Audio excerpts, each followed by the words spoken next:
Bonjour Lola, en fait, basiquement, parce que Lola a dit qu'elle restait. Bonjour Lola, basiquement. Euh, on se retrouve pour le débrief des Utopiales 2023. Où on a été, et c'était bien. C'était bien. Est-ce que c'était la meilleure année ou est-ce que c'était bien? C'était une année norme. Ok. C'était bien, c'était une année ok. C'est pas la meilleure année. C'était quoi la meilleure année? Je sais pas. Ok. Mais je pense que si c'était le cas, je le saurais. Ouais, c'est vrai. Attends, parce que. Voilà. Ah. En fait, je t'ai dit de te rapprocher, mais c'est vrai qu'on a un grand angle. Oui. T'as vu toute cette place? Oui. Alors, Beaucoup de place. déjà, première chose, l'affiche. On commence par le commencement. Si vous voulez retrouver tout ce que j'ai raconté sur les expositions, c'est sur la chaîne du technicien sur Twitch. On a fait 2 lives pour parler des expositions. Salut Mara, comment vas-tu? Donc n'hésitez pas, c'est sur la chaîne du technicien et il y en a 2. On a fait un peu le tour des expos des Utopiales. Qu'est-ce que tu disais sur les expos des Utopiales étant donné que je sais pas? Étant donné que tu n'as pas regardé mon live. Non. Qu'est-ce que tu disais sur ce live? Alors, il faut savoir qu'il y avait en tout, on va dire 4 ou 5 expos. La première exposition, c'est celle de Hélène Usdin, ou Hélène Usdine, vous prononcez comme vous voulez, après tout, c'est pas moi donc je m'en fous. Qui a fait l'affiche? Affiche qui, à ton avis, est très belle. et à mon avis, n'est pas très belle. Voilà, voilà, nous ne sommes pas d'accord. Premier point de conflit ici. Lola, tu dois être dans mon camp, donc tu dois être dans la team. Cette affiche est bof, s'il te plaît. Je suis d'accord avec Lola. Non, belle affiche. Ok, on va pas partir tout de suite sur la bagarre. Merci Théo d'être venu. Knock, c'est Théo. Bonsoir Théo. Oui, alors oui, elle est jolie, mais le titre est pas très lisible dedans. C'est faux. Ça fait pas très SF. C'est faux. Mais et aussi, il faut dire les choses, je ne suis pas très fan de l'autrice. Et déjà, je voulais pas que ça gagne. Et en plus, j'ai pas aimé son expo, donc ça fait quand même beaucoup de points pour lesquels je suis un petit peu ronchon. Oui, mais tout le monde connaît les Utopiales, ça va, c'est vrai aussi. L'affiche et donc l'expo de Hélène Usdin, c'était quelque chose. Fallait avoir l'estomac accroché. C'est-à-dire que les couleurs sont folles, hein. Il y a un traitement graphique qui est très très beau. Ça se voit. En même temps, elle est plasticienne, donc elle sait ce qu'elle fait. Au niveau des thématiques, par contre, c'était une autre paire de manches. Le thé. Le thé? C'est le thé. C'est le thé. C'est le thé de l'exposition des Utopiales. Ouais. C'est l'heure de vous raconter cette exposition qui, en grande planche, au moment où t'arrives... Une exposition qui divise. En fait, ça parle de violence sur les enfants, de pédophilie, avec plein de couleurs jolies qui vont évidemment attirer l'œil des enfants, et qui en plus ne sont pas cachées. C'est-à-dire que, on en a pas mal parlé, mais en 2019, il y avait Bebdum qui était là. Qui est 19. Pas l'affiche de Bebdum là, non, pas l'affiche de Bebdum. Bebdum, c'est un plasticien qui fait beaucoup de collages. Et donc dans toutes ses expos, dans toute son expo centrale, puisque donc c'était lui qui faisait l'affiche, il y avait des trucs qui étaient à censurer. Et donc en fait c'était mis dans une boîte noire.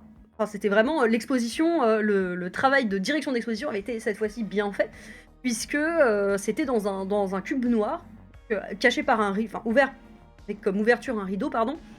Et il y avait un panneau où c'était noté, à l'intérieur, c'est des œuvres pour les plus de 18 ans. un trigger warning basiquement. Bah voilà, en expliquant que ça peut heurter la sensibilité, bliblablou. Et il y avait des bénévoles quand même qui étaient là régulièrement pour surveiller. Enfin, je veux dire, c'était pas à la portée de tout le monde. Et en plus, moi, mon autre point, c'est aussi que Bebdum, c'est vraiment de la photo et du collage. Donc en fait, c'est un peu graphique, c'est un peu visuel, Mais quand t'es enfant, tu vois ça et ça t'évoque pas grand-chose. Alors que là, vraiment, tu montais les escaliers de l'entrée des Utopiales, tu arrivais dans le grand hall et il y avait ces planches-là avec, bah, littéralement, Des sujets graves. des sujets graves, genre, la pédophilie.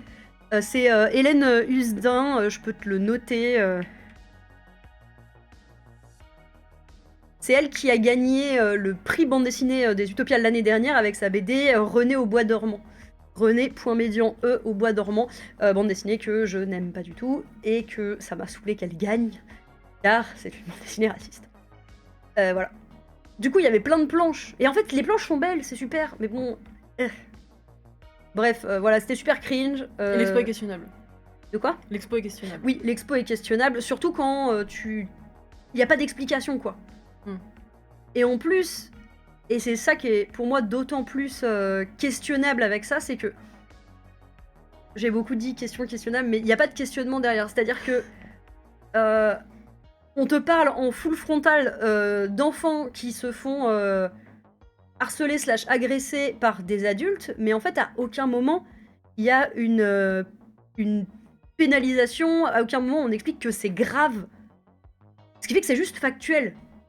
Bah, sans contexte, on peut se poser la question de l'intérêt, quoi. Ouais. De l'exposition. Surtout quand on sait que, du coup, le dernier jour des Utopiales est réservé aux scolaires. Ouais, bah alors en général, les expos, elles commencent à être démontées ce jour-là, mais. Enfin, il y a beaucoup d'enfants qui viennent aux Utopiales. Il y a littéralement un parcours jeunesse qui est fait pour les enfants. Cette année, en plus, tous les films d'animation étaient des films d'animation jeunesse. Je pense que le Unicorn Wars de l'année dernière a fait son petit effet. Parce que, je sais pas si tu te souviens, il y avait quand même plein de gamins à Unicorn Wars alors que tout le monde avait dit qu'il fallait pas emmener les enfants. Ah oui. Et. Enfin, il y a un parcours jeunesse, donc. Enfin, je trouve que c'est vraiment assez dangereux de faire ça. Voilà. C'est mon avis sur. Mon avis peut-être un peu dur. C'est faux, pas du tout. Mais enfin, j'assume quoi. Enfin, je trouve ça. Bah, en quoi c'est dangereux? C'est-à-dire que. Enfin, ça représente quoi? C'était des. Surtout quand tu venais juste d'arriver, c'était des grandes planches en noir et blanc. Enfin, en noir, blanc et gris. Et en fait, ben, quand tu les lis, basiquement, c'est un mélange de réalisme et d'onirisme, ce qu'elle fait beaucoup. Une espèce de réécriture d'Alice au Pays des Merveilles avec des personnages qui ressemblent à des lapins, mais en fait, littéralement, c'est des adultes qui parlent à des enfants et qui parlent de relations sexuelles qu'ils ont eues avec ces 10 enfants. Mais du coup, c'est imprimé en très grand, les bulles sont très grandes, donc en fait, les enfants, ils lisent. Et comme il n'y a pas de dénonciation, il n'y a pas de propos politique derrière, ben pour moi, c'est juste banaliser des choses, quoi. Et c'est aussi ce que je reproche à sa bande dessinée, puisque ben déjà, elle parle d'un trauma qu'elle a pas connu, qui est un trauma des Premières Nations d'Amérique du Nord, mais en plus, il n'y a pas de politisation derrière, c'est-à-dire que il y a une très faible dénonciation d'un littéral génocide. Enfin, je trouve ça vraiment. En même temps, le propos politique est peut-être de l'exposer justement. Bah, en fait, j'entends que du coup, le propos politique, ce soit de le montrer et de le poser crûment. Mais dans ces cas-là, tu l'expliques, tu mets une note, tu mets pas ça à la portée des enfants. Et sachant qu'à la base, c'est des planches qui sont parues dans Fluide Glacial. Fluide Glacial, c'est quand même pas la bande dessinée, enfin la revue la plus de gauche. Bah en fait, je pense que oui.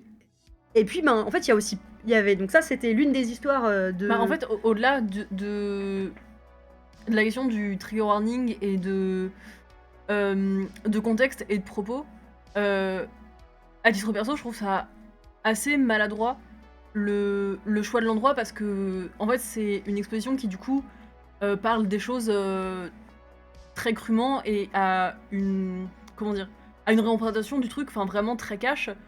Et si c'est un choix politique, enfin d'en parler comme ça, j'imagine, le choix de l'exposer de cette façon-là et dans un festival qui justement contient un parcours enfant, alors que c'est justement à hauteur, d'enfant et que c'est basiquement la plus grosse exposition du festival.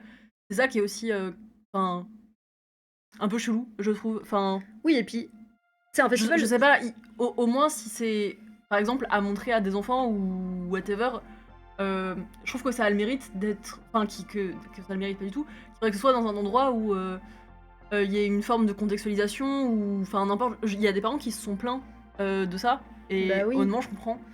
C'est parce qu'en fait, justement, il y a pas de panneau, il y a pas En fait, c'est d'explication. un festival de science-fiction Ouais. et du coup, ça me semble, un peu chelou. Bah oui, c'est ça, c'est qu'en plus, c'est même pas dans le thème. Donc, enfin, j'entends, tu vois, mais juste, bah, cette expo, elle est pas dans le thème du festival. Enfin, ça fait pas sens pour moi du tout.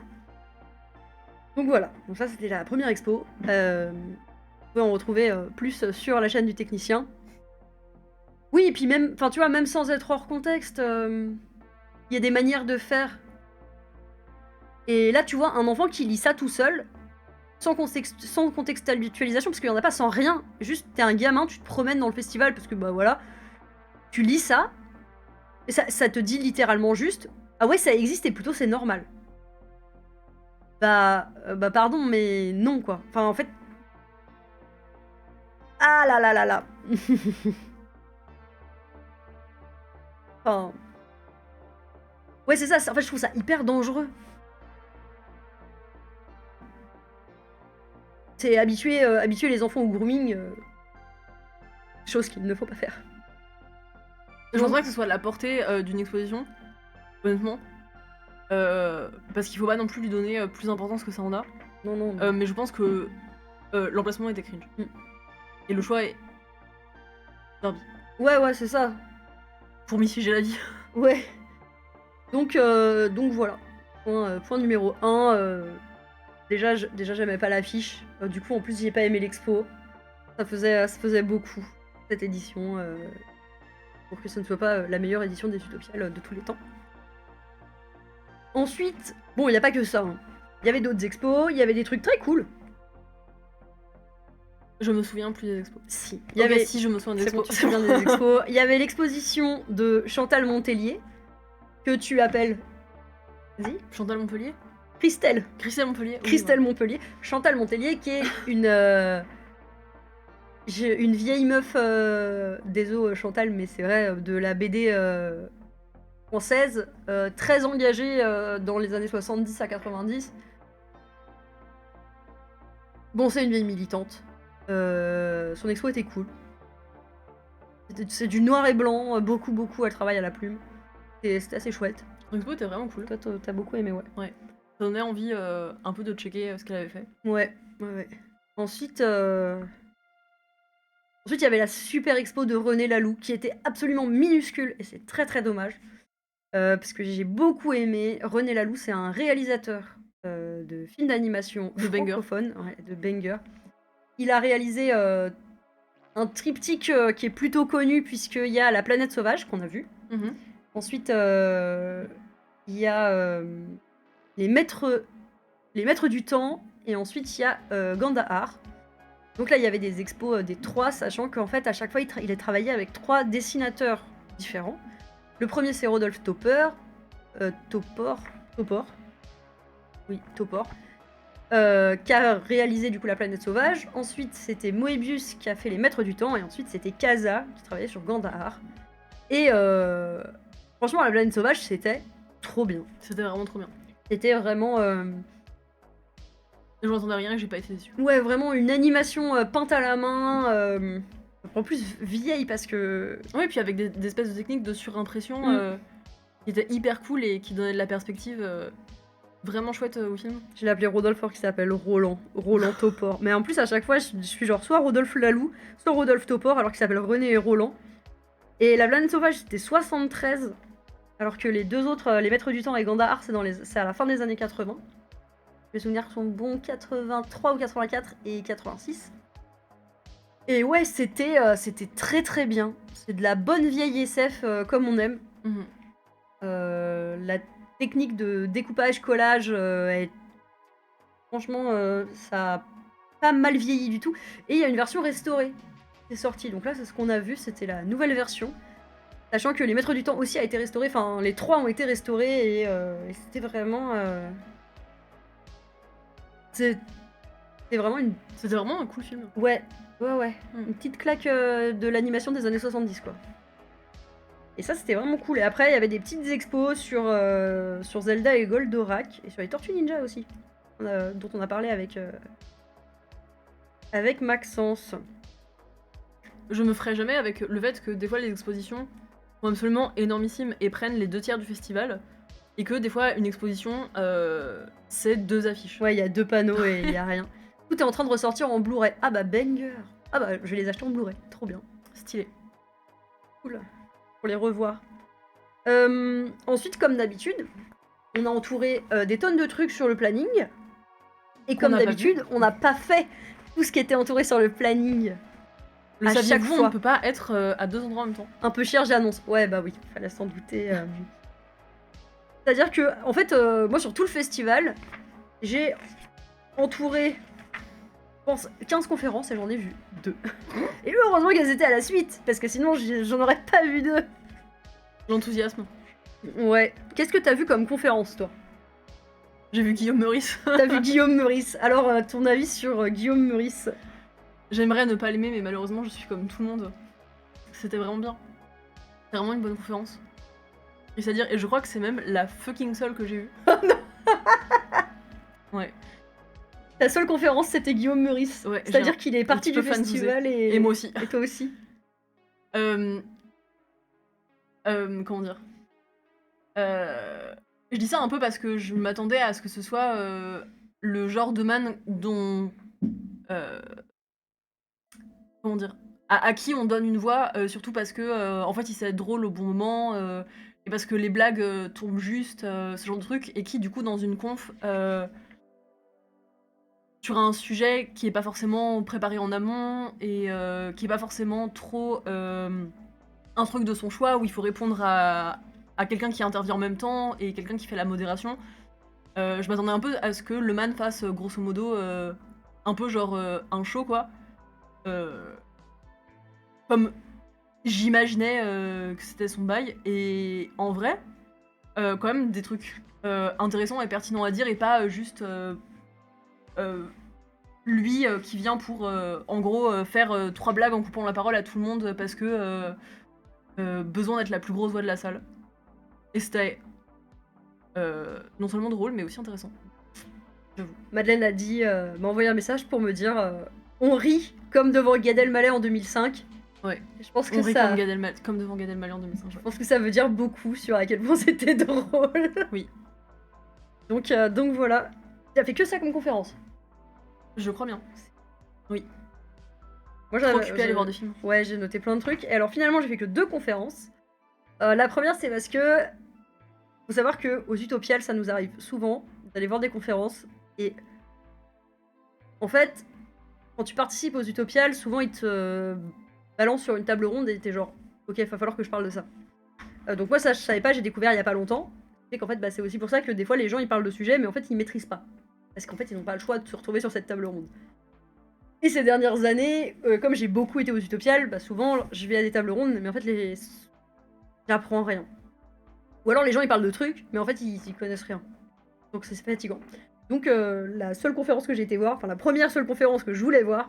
Est-ce que tu penses à aujourd'hui je vous parlais d'Alien, mais je vous avoue que j'ai pas vu le film. Alors apparemment, t'as raté une partie du discours parce qu'en fait c'était justement politique, c'était en mode franchement vous nous foutez sur des tables rondes alors que nous on est là pour parler d'intersectionnalité et de féminisme, et vous nous avez foutu sur une table ronde sur Alien avec des spécialistes d'Alien, donc franchement on a décidé de pas voir le film parce qu'on en a rien à foutre et qu'on n'est pas là pour ça. Voilà. Ok. Donc ça fait un peu plus sens. Mais voilà, c'est typiquement le genre de truc. Et donc j'ai été voir Le mauvais goût du mauvais genre. Donc avec Stéphanie Chaptal, qui est spécialiste en fait aussi beaucoup de manga. Moi je la connais beaucoup parce qu'elle est spécialiste du manga. Mais qui est aussi spécialiste des vieux pulp. Avec, j'ai oublié son nom, Adrien, c'est ça, Adrien Party, qui est un des spécialistes des vampires. L'un des plus grands spécialistes français du vampire. Et avec Bob. Donc j'imagine qu'il a travaillé sur Twilight. Je pense qu'il a travaillé sur Twilight, j'espère, parce que sinon c'est pas un vrai spécialiste du vampire. Et avec mon copain Bob, qui parlait de Jimmy Guilleux, puisque lui, alors pas que, mais il est en train d'être connu surtout pour ça. Jimmy Guilleux, c'est un auteur qui a écrit entre les années 60 et les années 80, peut-être même 50 et 80, enfin, qui a écrit une tonne de science-fiction, jamais très bonne, mais il en a publié genre des caisses et des caisses et des caisses, et c'est plutôt mauvais, c'est vraiment des vieux trucs. Et Mais il Bob, a réussi à en faire publier des caisses. mais je sais pas pourquoi tout le monde publie. Bah, en fait, peut-être parce qu'il y avait que ça comme SF, je sais pas, mais il y en a plein de lui. Et du coup, Bob les lit. Et donc, c'était super intéressant parce que ça parlait des vieilles collections de science-fiction, des premiers pulp, du fait que, évidemment, la science-fiction, elle a été beaucoup décriée. Et du coup, dans les publications, ça s'est aussi senti dans les éditions, ça se voyait. Donc, c'était trop bien. J'ai beaucoup aimé cette conférence. C'est très chouette. Moi, j'adore ces vieilles esthétiques kitsch. J'ai appris plein de choses, enfin vraiment c'était trop cool. Et ensuite après, il y avait la conférence qui s'appelle Partage des imaginaires. Je vais vous lire la description parce que c'était cringe. La description, finalement la conférence c'était vraiment bien. Mais en même temps ils se sont dit qu'ils allaient mettre toutes les personnes racisées ensemble et que pour modérer ça ils allaient mettre le seul mec trans du coin. Donc du coup c'était bien. Justement parce que il y avait pas de mecs cis blancs et c'est quand même un peu plus cool. Partage des imaginaires. Longtemps précaré de l'Occident, terrain de jeu plutôt masculin. Plutôt, lol. La science-fiction s'est ouverte lentement aux femmes et aux minorités. Parce que les femmes et les minorités, c'est pas pareil, voilà, faut noter. Sans toutefois parvenir vraiment à une représentation équitable des différents groupes. Et elle peine toujours à laisser la place aux imaginaires dans d'autres parties du monde. Comment infuser les imaginaires d'ailleurs dans une littérature si marquée par ses origines géographico-sociopolitiques. Donc, la description, c'est ça. Il y avait... oui, c'est ça. Il y avait Ayavi Lake, qui est une autrice de SF qui est beaucoup connue pour ses grosses séries. Comment ça, longtemps précaré? Bah ouais, mais qu'est-ce que ça veut dire? Ça veut rien dire. Il y avait Tasha Souri qui a écrit Le Trône de Jasmin, qui vient d'être traduit en France, qui est assez cool. D'ailleurs, par contre, elle n'avait pas de traductrice, donc elle était là avec son éditrice, qui n'est pas traductrice. Donc en fait, qui a pas mal, dans la traduction, laissé passer de choses très politiques. Un peu questionnables. Michael Rock, qui est un écrivain de SF qui vient des Caraïbes. Et avec Abdourahmane Nouaberi qui lui écrit beaucoup de poésie en fait, ça fait pas longtemps. Il est dans la SF. Il est poète avant tout. Et c'était super intéressant. Mais comme disait Mickaël pour commencer, en fait cette description elle s'adresse pas à des personnes racisées, elle s'adresse à des personnes blanches, genre est-ce que aujourd'hui dans la SF on fait de la place pour les minorités? Demander aux maisons d'édition, quoi. Parce qu'elles, elles font de la place. Lui, il disait, tu m'as regardé comme si c'était moi la maison d'édition. Ouais, c'est toi la maison d'édition. Et attends, il y a une petite mouche. Enfin, ça n'a pas de sens. Et du coup, c'était très très cool. Ça a beaucoup parlé de... on a parlé de lutte, de militantisme, d'écriture. De trouver sa place, justement, dans une industrie qui ne met en avant que les mecs blancs et qui veut pas en fait voir et accepter d'autres imaginaires. C'était très très intéressant, c'était très drôle, on a beaucoup ri. J'étais très content, voilà. Et c'était présenté par et modéré par Saul Pandelakis. C'était chouette. Saul est toujours très bien. Voilà, c'est les deux seules conférences que j'ai faites basiquement. Je regarde, mais je crois que vraiment j'ai rien fait d'autre. Non. T'inquiète, c'est l'intention qui... Bah ouais, c'est ça, j'en avais entouré plein quand même. Mais j'ai pas fait que ça, je veux dire. Déjà, on a été au cinéma. Toi, t'as été beaucoup au cinéma. Oui. J'ai été beaucoup au cinéma. Moi, j'ai fait un live avec Doctrice pour fêter les 3 ans de la chaîne Doctrice. Je pense que c'est encore dispo sur... Bon anniversaire Doctrice. Sur la chaîne de Doctrice, voilà, vous pouvez aller le voir. C'est beaucoup de n'importe quoi, on a beaucoup rigolé, c'était très bien. Et j'ai fait une interview de Jérémy Perraudot aussi, qui sera dispo un jour. Je sais pas où, je sais pas quand, on verra. Ça. Qu'est-ce qu'on a vu comme film? Parce que les Utopiales, c'est aussi beaucoup de cinéma. C'est vrai. Le premier film qu'on a vu, c'est un documentaire qui s'appelle Le monde de Lovecraft. Est-ce que c'était bien, Juju? Bah en fait, il se trouve que j'ai vu que la première partie, Oui, moi aussi. et Tofi. Parce que c'était finalement, je crois, de ce que j'ai compris, 2 documentaires qui suivaient, qui donc avaient pas le même réalisateur. Oui, c'est lui qui a fait tout. C'est lui qui a fait les 2? Mm. Ben tu vois, je suis partie trop vite. Le premier était sous la forme d'interviews de gens plus ou moins, comment dire, experts du travail de Lovecraft. Il faut sachez que comment même dire ça? Avec des mots, vas-y. Avec des mots, le documentaire était tourné comme déjà un peu comme un point and click. Oui, oui, oui, oui. Et c'est vrai. avec une espèce de. C'était vraiment point and click. Avec un fond vert très bibliothèque .jpeg image stock. Et du coup, l'intégralité du documentaire, qui était relativement mal montée avec... Windows Movie Maker. Et ben, vraiment, il y avait une petite vibe, mais vraiment, tu vois, genre Windows Movie Maker, qui était un petit peu touchante, d'autant plus que le réalisateur était vieux, et que... Ouais. Voilà, ça me fait des choses. C'était un peu émouvant de se dire, ok, il a fait son docu... tout seul avec Good for him. En regardant comme moi les tutos de Nanette du 59, de Bernadette qui fait ses tutos pour nous expliquer. Tu sais, je le voyais vraiment devant son clavier, genre attends, CTRL X, mais c'est laquelle contrôle, enfin. Ouais. Un peu Mimi, mais bof. Ouais, c'est ça, c'était un peu Mimi, un peu touchant. T'as un petit peu envie de continuer à le voir, c'est pour ça d'ailleurs qu'on n'est pas parti avant la fin de la première partie. Puis t'as quand même un peu genre, ok, mais en fait c'était pas... Si vous connaissez déjà Lovecraft, c'était pas pertinent. Enfin, c'est-à-dire qu'on n'a rien appris, et pourtant je connais pas grand-chose sur Lovecraft. Tout ce que je connais, c'est toi qui me l'as dit, parce que c'est toi qui connais Lovecraft, personnellement. Bien sûr. C'est ton cousin. Dieu merci, non. Non. Et en plus, quand ils ont présenté le film au début, ils ont dit, vous savez, bon bah on n'est pas... on est au courant des récentes controverses. Lol. Et c'est des choses qu'on n'élude pas, on est quand même là pour parler de tout. Et en fait, dans la première partie, à part un moment qui m'a beaucoup fait rire de Philippe Drouillet qui dit « Bon bah Lovecraft, il était raciste, hein. Bon bah on le savait, c'était un sale raciste. » Ce qui est factuel, hein, c'est vrai, Lovecraft c'était un sale raciste. C'était un sale raciste. Merci Drouillet de mettre les mots dessus parce qu'il a vraiment dit comme ça en tapant dans ses mains, ça m'a beaucoup fait rire. Mais tous les autres étaient en mode non, mais vous savez, il était pas raciste.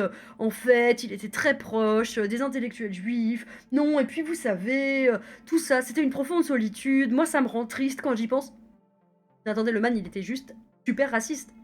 Comment ça, tu dis dans un documentaire? Moi, ça me rend triste quand la difficulté des gens qui bandent sur la science-fiction à admettre que Lovecraft était quand même un peu un sale crevard, raciste, en l'occurrence. C'est quelque chose. Et je pense que le monde irait mieux si on l'admettait, tu vois, genre. Mais oui, on est d'accord, faut juste dire les choses. Lisez-le, le lisez pas, mais genre. Franchement, y a pas à tourner autour du raciste. Y a pas à tourner autour du raciste. J'ai commencé l'affaire Charles Dexter Ward pour faire de la carto. Je vais pas mentir, est-ce que je l'ai lu en entier? Non. J'ai été jusqu'à la page 54. Jusqu'à la page 54, je peux compter à peu près 10 réflexions hyper racistes. J'ai lu 50 pages, hein. Du coup, j'arrête, parce que ça me saoule, et on va arrêter de dealer avec des racistes. Voilà, bisous. Donc voilà, donc déjà, enfin, à partir du moment où ce point-là était passé et où on a eu face à 30 secondes de Drouillet qui dit que le man est raciste, 3 monologues sur non, la profonde solitude, ça l'a usé et tout ça. C'est bon, on passe à autre chose, grandissez un peu. Donc on est parti avant la fin, enfin on est parti à la fin de la première partie, on n'a pas vu la deuxième partie. Mais sinon, hormis le fait que complètement raciste jusqu'à la moelle le ref, il y aurait pu avoir d'autres choses à dire aussi. Mais oui. Ce qui n'est finalement pas arrivé. Peut-être dans la deuxième partie, mais vraiment là on n'a rien appris quoi. Alors en fait, c'est ça, c'est que c'était des éléments biographiques mal montés, mais tout ça, j'aurais pu juste lire la page Wikipédia et ça m'aurait pris pas de 10 minutes et voilà. J'aurais pas vu la librairie, enfin la bibliothèque.jpg. Mm. Donc bon, c'était notre premier. Ensuite, on a été voir La Planète Sauvage. Trop bien, vraiment trop bien, je le recommande, voilà. Allez-y, il est peut-être dispo sur YouTube. Je sais que les Maîtres du Temps sont dispo sur YouTube. On sait, c'est trop bien. Ensuite, toi, t'as été voir quoi? Quantum Suicide, qui est un film. Oui, non. Quoi? Oui, non. Oui. Oui, bien. Non. Non, pas bien. Non, pas bien. Ok. Je sais pas trop quoi dire parce que j'ai pas non plus envie de passer pour une gigantesque pétasse, mais Pardon. comme un jour un intellectuel l'a dit, j'aimerais montrer ce film à des gens qui sont en école de cinéma pour leur dire que tout ce qu'il y a dans ce film, faut pas le faire quand on fait un film. Est-ce que l'intellectuel que tu cites, c'est la personne à qui je pense? Oui, c'est Karim Debache. C'est Karim Debache. J'ai vu Crost. Le film est You pas are bien. so edgy. Le film est pas bien monté. Le scénario. Franchement, si tu le captes, c'est que tu fais ton mieux. Faut pas cligner des yeux. En même temps, c'est boring as fuck. Je pense que ça tiendrait dans un TikTok. Et en plus, c'est terrible parce que le type qui l'a présenté a l'air très mimes. Donc ça part plutôt bien. Et il expliquait au début qu'il voulait en faire un court-métrage. Et le fait qu'il en ait pas fait un court-métrage, mais un long-métrage, déjà, je pense que ça dit des choses. Parce que si ça devait être un court-métrage, pourquoi est-ce que ça en est pas un Re-Omar. Et juste, il fallait pas. Et en fait, tous les personnages ont des espèces de... Comment dire? Attendez, je vais vous lire. De buts scénaristiques. Je vais vous lire la description. Mais qui sont pas poussés comme il faudrait. Il y a des... Pour le besoin du propos du film, il y a des scènes qui sont montrées des fois 4 à 5 fois sans que rien ne change. Du coup, certes, on a compris que c'était le propos, mais honnêtement, du coup, en fait, moi, finalement, ça fait 4 scènes de 9 minutes que je vois pour la 4e, 5e fois. Enfin, vraiment, un nul film, quoi. Alors, ça s'appelle Quantum Suicide. Je suis pas si aigrie dans la vie de tous les jours, mais juste vraiment, je suis désolée, mais le film, il était pas bon, quoi. C'était une première française. C'est un film de Gerrit van Houdenberg. Je vous lis la description du programme des Utopiales. Un physicien solitaire construit un accélérateur de particules dans son garage et se lance dans une quête pour comprendre la nature de la réalité. Une trop forte dose de radiation semble le transformer et chambouler son propre environnement social. Et si tout cela avait un sens? Ça n'en a pas. Points. Il existe une expérience de pensée en mécanique quantique appelée suicide quantique. L'expérimentateur met littéralement sa vie en jeu. Le but est de savoir s'il vivra ou mourra. D'accord, c'est littéralement le chat de Schrödinger, quoi. Partant de cette interrogation, le réalisateur a eu l'idée de ce brillant scénario. Qu'est-ce qui pousserait quelqu'un à commettre un suicide quantique? Que devrait-il savoir sur notre réalité? C'est une histoire qui explore le fonctionnement réel de l'univers. Non. Les questions qu'il pose Je suis désolée de ici dire, c'est faux. Ne sont pas seulement de nature narrative, elles explorent également les cosmologies essentielles au fonctionnement de l'univers et notre place en son sein. Nous passons notre vie à marcher à la surface, oubliant de regarder les merveilles qui se trouvent en dessous. Remarquable, point d'exclamation. C'est quoi Outer Wild? Ah, alors il va falloir qu'on y joue, tout le monde en parle, Madeleine nous en a parlé, et Eva est actuellement en train d'y jouer, enfin pas actuellement, mais elle y joue tous les mercredis sur Twitch, et voilà, Lola a une fixette dessus. D'accord. Voilà. Et qu'est-ce que c'est comme jeu? Finalement. Ça fait un peu peur, je crois. Ok. Un bon jeu en vrai, dit Lola. Un bon jeu en vrai, explication enough. Ouais, Lola Boot 2023. Il parle de quantique, d'univers, de voyage de l'espace. Pas comme ce film, donc, étant donné qu'il ne parle de pas grand-chose. Attends, on va regarder. Outer Wild. Mais oui, il était en solde sur Steam. En gros, ça parle comme le résumé du film, mais en bien. Mais oui, tout le monde en dit du bien. Tout le monde dit que c'est trop cool. Attention au spoil. Très bien Lola, Donc c'est ferme bien cette noté, c'est bien noté. Oui, oui Lola. Donc bof finalement. Vraiment très bof. Ok. Moi j'avais entouré plein d'autres films. J'ai pas été les voir évidemment. Qu'est-ce que j'ai fait? J'ai traîné au bar. J'ai traîné avec Maxence en salle presse. On a fait la sieste. On a beaucoup bouiné. En fait, j'ai beaucoup bouiné. Je pense qu'en ce moment, les Utopiales, ces dernières années, je bouine beaucoup. En festival, ça se fait aussi en bouinant, c'est ok. Ouais. Ensuite, vendredi, il y avait une conférence à 9h15 sur les vampires. J'ai dormi. Je tiens à vous annoncer qu'à 9h15, on dormait encore. Zelda et Maxence étaient partis travailler et nous, on dormait. Ensuite, qu'est-ce que... Ah oui, c'est la journée où je t'ai pas vue, celle-là. Oui. Euh... Universal Theory. Banger. Ouais. Banger. Mon film préféré. Tim Kruger, c'est un film allemand, autrichien et lui qui a gagné. suisse. C'était l'avant-première. Ah, c'est lui qui a gagné. C'est lui qui a gagné. Trop bien. Et ben ça, c'est un film qui aborde plus ou moins les mêmes questions que le film dont on parlait avant. Sauf que lui, il a réussi. Qu'en plus, la mise en scène est vraiment très chouette. Et le film est en noir et blanc. Et ici, ça a un intérêt. Enfin, c'est pas juste un film qui se la joue un peu vintage parce que en ce moment, ça marche bien. Et les plans sont vraiment cool. L'histoire est cohérente. Les gens jouent vraiment bien. Le scénar est chouette. Et vraiment cool. Ouais, ça a l'air de... Ça parle de réalité fragile. Genre, j'irais pas jusqu'à dire que c'était transcendant, mais franchement, c'était un super bon film. Il est passé super vite. Vraiment très cool. Et puis il a l'air... Ouais, il dure 2 heures quand même. Ben, c'était pas assez. Trop bien. Ensuite, on devait aller voir Les Maîtres du Temps. Moi, j'étais partie à la conférence de Bob. Et toi, t'étais partie manger. Donc on n'a pas vu Les Maîtres du Temps. Important cependant. Ensuite, t'as pas vu ça? Si. Si, je l'ai vu. Ok. Bien sûr. Oui. Oui. Mais c'était pas celui où t'as pas regardé les... Ah non, c'était pas celui-là. Ok, alors non, Tim. c'était vraiment cool. Tim? Ouais. C'était un film un peu épisode de Black Mirror dans lequel, dans une société futuristique, tout le monde a chez soi une espèce de robot intelligence artificielle qui évidemment ressemble comme deux gouttes d'eau à un être humain pour que ce Vous soit voyez la tête. bien au coin de sa mère. Oui, voilà, sinon c'est pas drôle. Et très gênant.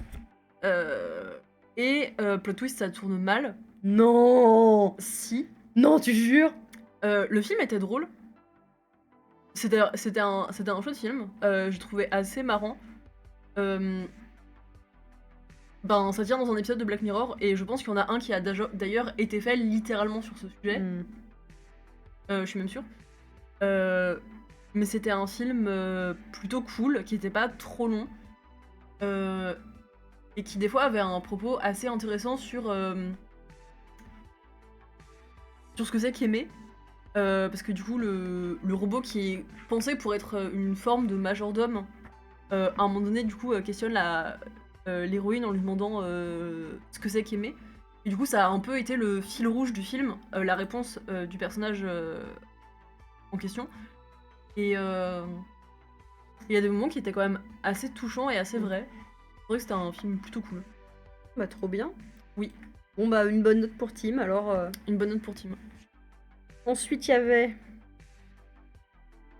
suis revenue au jeudi.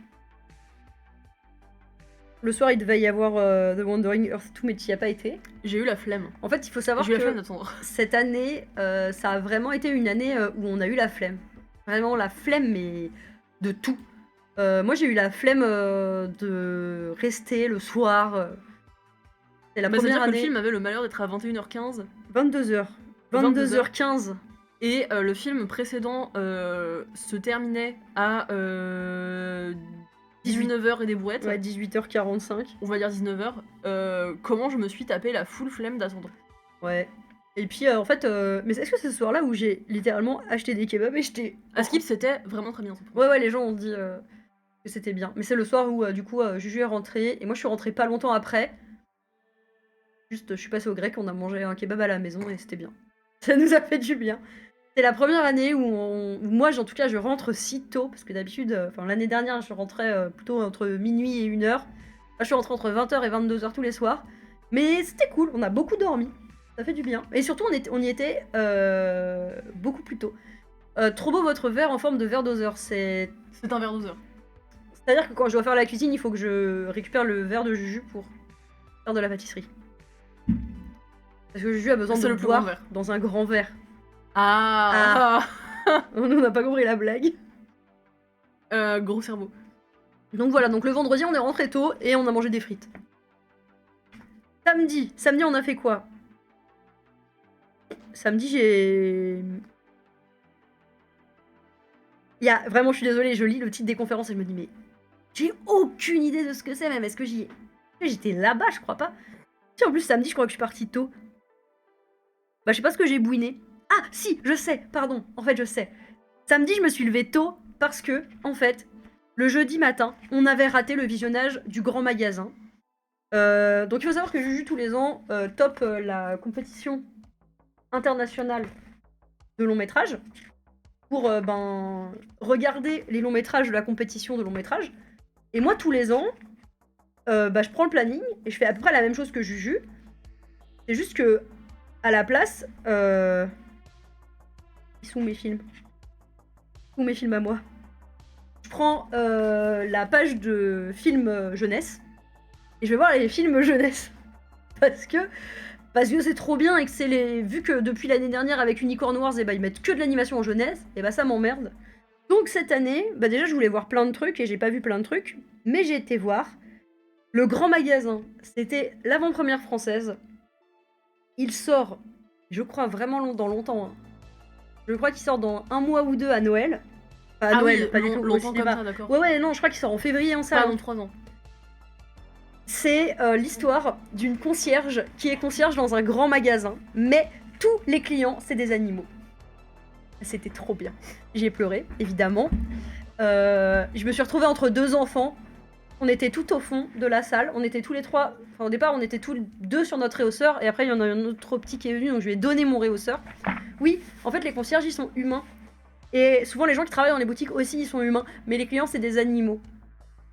Alors, bon. Vous allez me dire, non, mais c'est super capitaliste, blablabla, les gens, ils sont là juste pour dépenser leur argent, en plus c'est des boutiques de luxe. Oui, mais qu'est-ce qu'on s'en branle? Parce que les animaux, ils sont tellement mimi.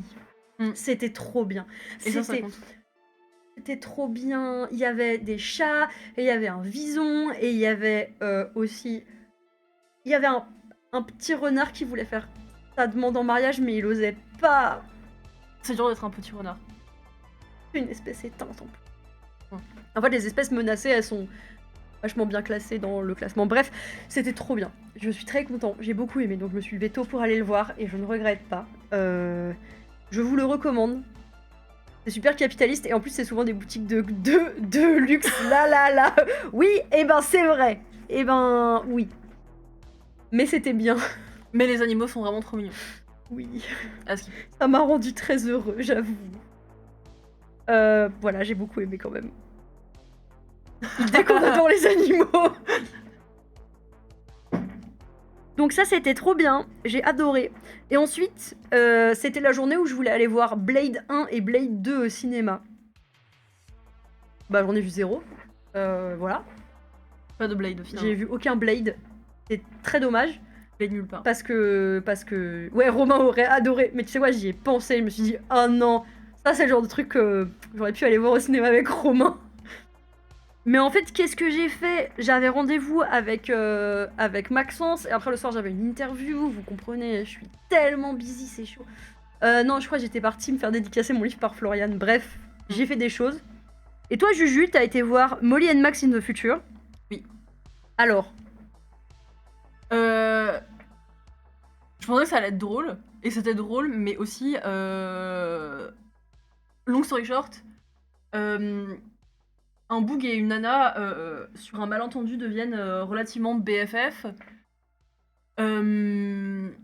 Et il y a volonté de date, finalement, pas de date, et du coup, leurs existences, continuent grave en parallèle et ils se retrouvent régulièrement pour, faire, souvent par hasard d'ailleurs, et du coup, à cette occasion-là, ils font un débrief de ce qui s'est passé entre la dernière fois, enfin depuis la dernière fois qu'ils se sont vus. Et du coup, c'est sur, un fond de, néon de zinz avec, plein de lumière, avec, des espèces de panneaux, blagues qui arrivent sur l'écran et je me suis dit: «OK, l'ambiance va être, PTDR, tout au long du film». Je m'attendais pas à ressortir avec, une angoisse existentielle,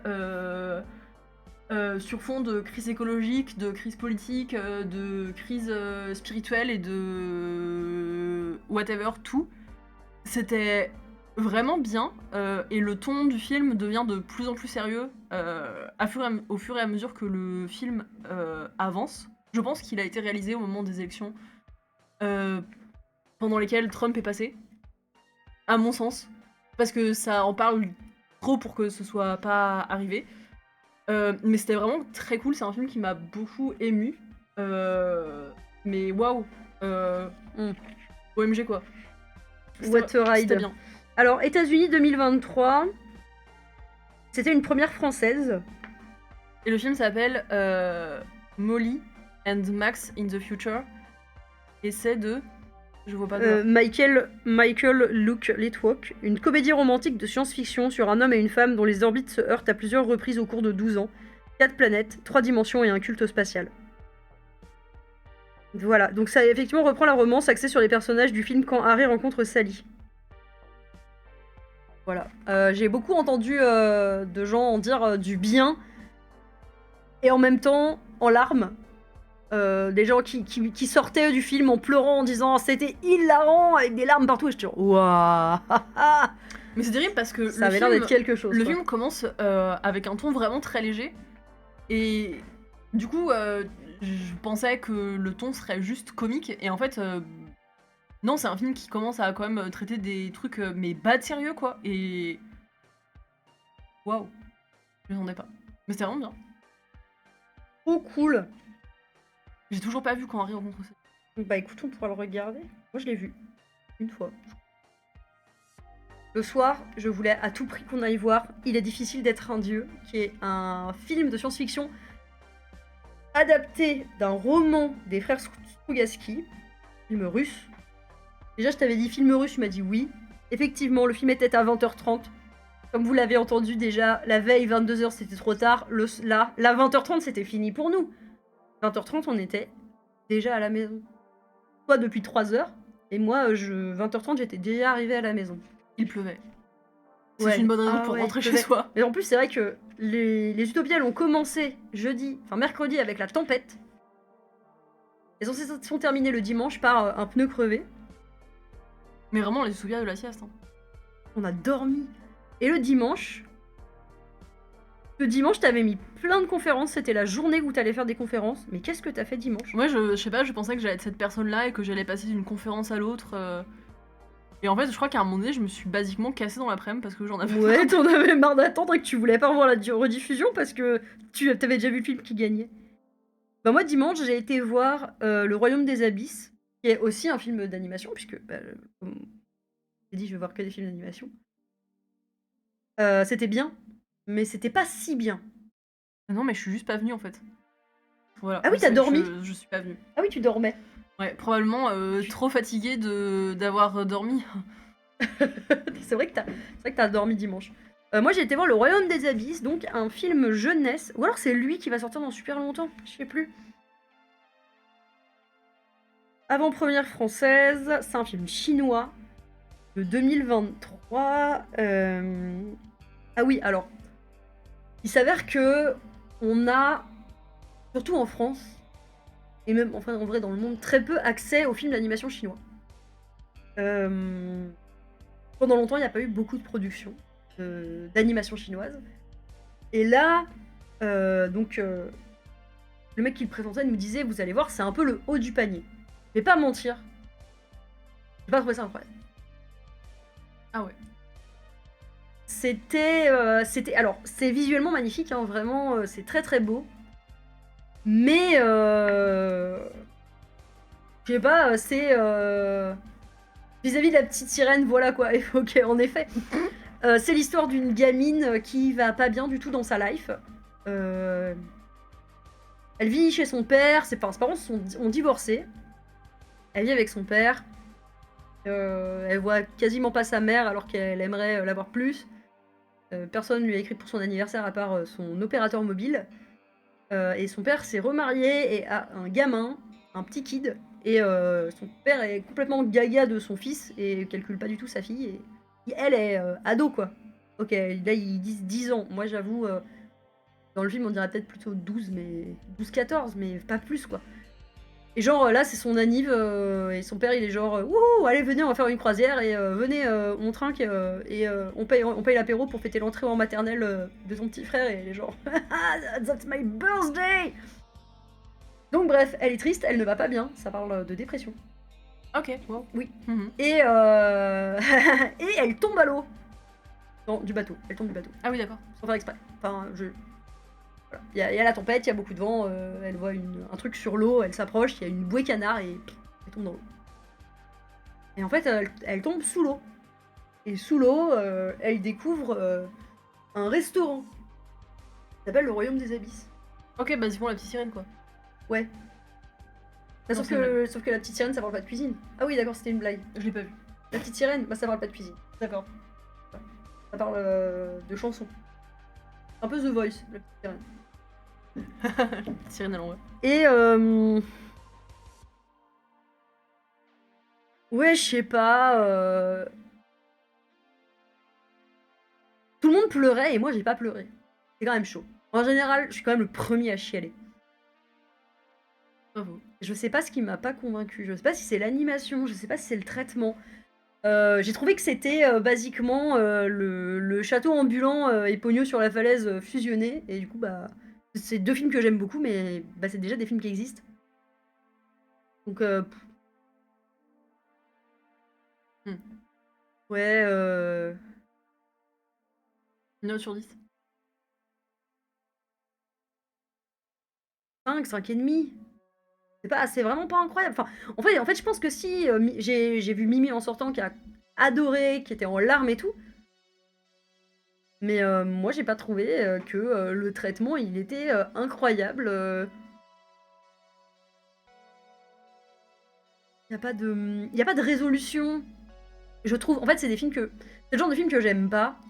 Parce que ça se termine un peu en mode ok, c'est la fin, tu vois la fin, bliblablou, tu chiales. Et le reste de comment la situation elle va se résoudre, tu vois ça soit en petite animation sur le générique, soit pas du tout. Et en fait, ben, c'est une gamine qui est paumée et à la fin. C'est la version fondue en noir des chansons. Oui, et du coup c'est la fin, mais en fait à la fin on sait toujours pas. Enfin genre, est-ce qu'elle voit un psy pour sa dépression? Est-ce que ses parents ont réussi à quand même prendre conscience que leur fille ne va pas bien du tout et s'occuper d'elle? Bah, en fait on sait pas. Et moi je trouve ça pas très intéressant du coup parce que basiquement le traitement c'est bon ok, Mimi m'a dit t'exagères, c'est pas ça, et j'exagère un peu, mais c'est un peu t'es en dépression, ok arrête. Enfin, le seul moment où ça en parle vraiment c'est le psy de l'école qui dit à ses parents qu'elle va pas bien du tout et que probablement il faudrait qu'elle se fasse aider, et son père qui lui dit non mais arrête, tu fais ça pour l'attention et c'est tout. Ok, parent de l'année quoi. Et en fait à la fin, ben, t'es en dépression, tu plonges dans l'eau et paf, il y a des poissons magiques, c'est ça. Du coup je vous spoil pas parce que honnêtement c'est quand même un très beau film et je serais pas contre le revoir et je serais pas contre avoir d'autres avis pour justement en discuter. Mais ouais, j'ai pas été complètement transcendée comme tout le monde. L'animation, c'est un mélange de 2D et de 3D. C'est pas facile à faire. On a vu ça avec Arcane. Si c'est mal fait, ça ressemble à une cinématique de jeu vidéo, donc ça pue.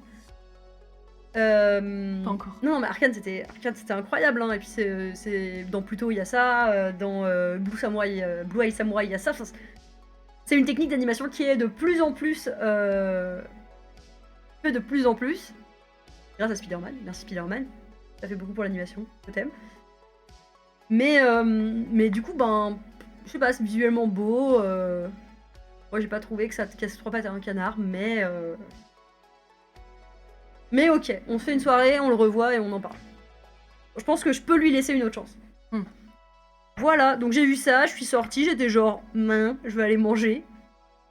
Et après, il y avait Mimi en larmes et j'étais genre, ok, peut-être je l'ai mal jugé, je sais pas. Et Mimi, genre, a pleuré. Et après, je sais pas ce que j'ai fait. Après, j'ai zoné. J'ai fait la sieste. J'ai zoné en salle presse, j'ai vu des copains. J'ai fait des blagues avec Maxence. Après, j'ai crevé un pneu de la voiture. C'est vrai. J'ai Le changé. highlight j'ai- des Utopiales finalement. J'ai changé le pneu, il m'a fallu 4 milliards d'années parce que il faisait nuit et que tous les outils ils sont noirs sur noir et du coup j'ai pas trouvé le démon de pneu. Bref, moi je regarde peu de films actuellement à cause de mon emploi du temps très chargé. Ah, j'espère qu'à un moment t'auras du temps pour regarder des films parce que c'est bien. Et vraiment là, la quête du démon de pneu ça a été un enfer sur Terre. Vraiment, finalement j'ai trouvé. Il y a des gens qui sont, plusieurs personnes qui sont venues m'aider. Et bref, j'ai réussi. Le pneu est changé. Voilà. J'ai pu retourner aux Utopiales, parce qu'en plus c'était ça le pire, c'est que je râlais aux Utopiales pour manger, parce qu'il y avait généralement Zelda qui nous attendait, qui m'attendait pour manger. Et... Voilà. Et après on est rentré, et le lundi on a dormi comme des gros bébés. J'en ai qu'il n'y a rien de toute façon. Le lundi, bah c'est à dire que le lundi j'avais rendez-vous kiné, mais du coup j'ai dormi. Ah bébé, donc j'ai raté. Voilà, donc qu'est-ce qu'on peut faire de... Ah non, attendez, il y a quand même un truc important, c'est que c'est Astra Nova de Lisa Blumen qui a gagné le prix BD des Utopiales. Et ça, c'est une super nouvelle. Parce que c'est hyper surprenant, je m'y attendais pas du tout. Je pensais que ça serait Frontières de Guillaume Singelin qui gagnerait, puisque c'était un peu couru d'avance, c'était une très bonne BD. Guillaume Singelin est un artiste très complet. Et faire gagner des femmes 2 années de suite, j'y croyais pas.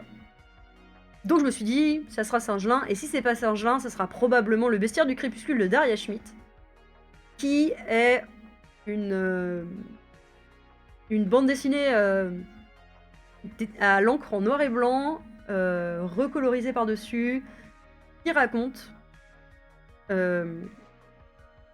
l'histoire d'un mec qui s'occupe d'un parc et qui, à l'intérieur d'un grimoire, qui l'ouvre, libère et découvre des horreurs indicibles et à mourir de peur.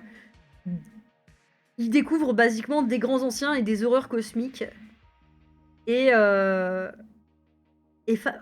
crois que ça a déjà été écrit quelque part. Bah oui, mais c'est-à-dire que d'ailleurs en plus il ressemble beaucoup à Lovecraft, le pauvre gardien de parc. Mais donc malheureusement, ouais il est moche, mais puis il est vieux. Malheureusement, en plus des horreurs effrayantes, terrifiantes et indicibles, indescriptibles, qui sont libérées par le grimoire et qui vivent dans le parc, il doit faire face à une terreur encore pire, qui est la terreur de l'administration. Et donc voilà, ça parle d'administration, ça parle de créatures Lovecraftiennes, ça parle de terreur, enfin, surtout face à l'administration. En fait, c'est vraiment le pire, c'est quand même le management et l'administration. C'est très drôle, c'est très bien écrit. En même temps, le vrai film d'horreur, c'est ça quand même. Bah oui. Donc vraiment très bien. Et finalement, pas du tout, c'est Lisa Blumen qui gagne avec Astra Nova. Je ne l'ai pas encore lu, je le lis bientôt car il est arrivé à la bibliothèque, je vais le chercher demain ou après-demain. J'ai très hâte de découvrir ça et je suis très très content. J'espère vraiment qu'elle aura une exposition l'année prochaine, Lisa Blumen, parce qu'elle a fait des trucs très très bien. Et avant Astra Nova, elle avait sorti une bande dessinée qui s'appelle Avant l'oubli, que j'ai acheté là et que j'avais adoré. Le type de BD que j'emprunte 4 fois à la bibliothèque en 6 mois et où je me dis ok peut-être faudrait que je l'achète parce qu'en fait je la relis tous les mois parce que ouais, elle m'a trop plu. Peut-être que l'achat sera rentable. Donc je vais l'acheter. Voilà, donc ça c'est une très très bonne nouvelle, je suis très content. Au niveau des prix, je crois qu'il y a eu des trucs chouettes. Je sais plus qui a gagné quoi, mais en même temps... Alors c'est Chantal Montellier qui a gagné le prix extraordinaire. Le prix jeunesse, je sais pas. Non, en vrai, je sais plus. Je crois Ah que si, le prix c'est du jury, c'était, si c'est Universal Theory. oui, pour les films. Oui. Le prix du public, c'était je sais plus. C'était Euh, pas, Molly and Max in the Future? Ah si, je pense que c'est Molly and Max and the Future. Et je sais que le prix Utopial, c'est Rossignol d'Audrey Plenay, qui est publié chez Le Bélial.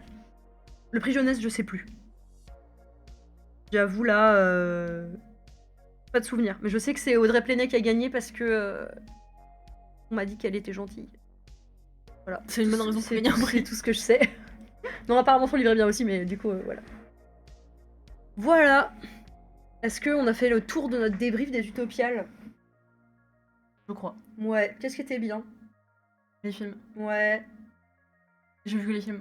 Et Guillaume Meurice. Et Guillaume Meurice. Non, en vrai, c'était une chouette édition. Ouais. La select des films était cool. Ouais. Ouais, même dans la rétrospective, dans les rétros, c'était vraiment bien. Et cette année, quel est le sentiment général alors? Ou alors une pépite et un caillou de cette édition? Franchement, la pépite pour moi, c'était Universal Theory. Et en même temps, même place que. Merde, le film d'animation. La planète sauvage, ouais. Pour moi, la pépite, c'est Planète sauvage et l'exposition de René Laloux de cette année, qui était vraiment incroyable. Et franchement, la météorite dans le parpaing, c'était. Putain, Quantum Suicide. Je sais pas comment le film y est arrivé là. JSP. Ouais, bah moi, le caillou, c'est l'exposition d'Hélène Husdin. Je sais pas comment c'est arrivé là, je sais pas pourquoi c'est là, ça n'a pas de sens, enfin... Voilà. J'aurais fait mieux si j'étais président des Utopiales, donc votez pour moi comme président des Utopiales. On peut pas voter... Et non, je les avais pas vus. Enfin, j'avais vu pas le film... merde, comment... La planète sauvage. Voilà, merci. Je l'avais pas vu et tous les autres, c'était des... Avant-premières. Oui, j'allais dire des pas sortis, mais c'est pas le mot. Des avant-premières ou alors des inédits ou des premières en France. Oui, bon bah voilà. Tous ces mots-là. Tous ces mots-là. Non, quand même, en vrai, c'était une bonne édition. Moi, j'ai vu quasiment tous les gens que je voulais voir. J'avais vu ça pendant mes études d'art appliquées avec mes copains d'artistes foufou. Bah oui, évidemment. Bah, ça donne envie de voir d'autres films de lui. Ouais, bah on va se faire la trilogie. Enfin, le triptyque. C'est prévu parce que vraiment, moi, j'ai adoré. Donc on va faire Planète Sauvage, Les Maîtres du Temps et le troisième de Casa, même si je sais pas si ça va être possible. Mais j'ai hâte. Voilà, et écoutez, moi j'avais trouvé ça un peu malaisant. Au niveau de l'histoire, au niveau de l'animation... Je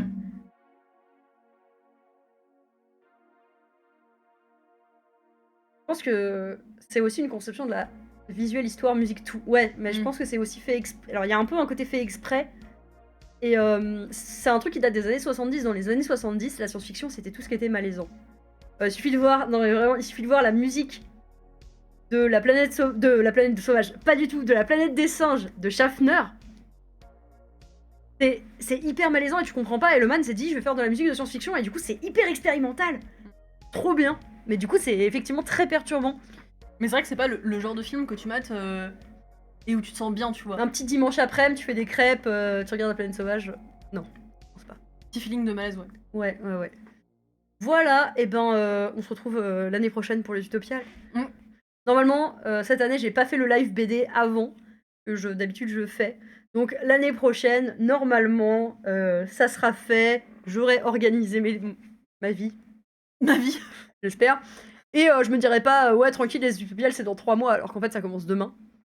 Parce que là, j'étais vraiment en train de me dire, ouais, les Utopiales, c'est pas tout de suite, alors qu'il y avait littéralement Zelda à la maison qui avait déjà commencé à travailler pour les Utopiales. Donc en fait, j'étais un peu dans le déni. C'est-à-dire que j'ai pas eu de programme des Utopiales et je n'ai pas regardé le programme avant le mercredi où ça commençait. Voilà. Et donc l'année prochaine, je serai plus organisée. Et comme l'année dernière, j'aurai lu les BD avant. On se fera un débrief avant de toutes les BD. Comme ça, je vous dirai pour laquelle voter. Pour laquelle rager quand elle ne gagnera pas, comme l'année dernière. Et je vous ferai mes petits pronostics. Donc voilà, ça sera mieux. Voilà. C'est bon, on a fini, on a tout dit. C'est bon, on a fini, on a tout dit. Parfait. Alors, je coupe l'enregistrement.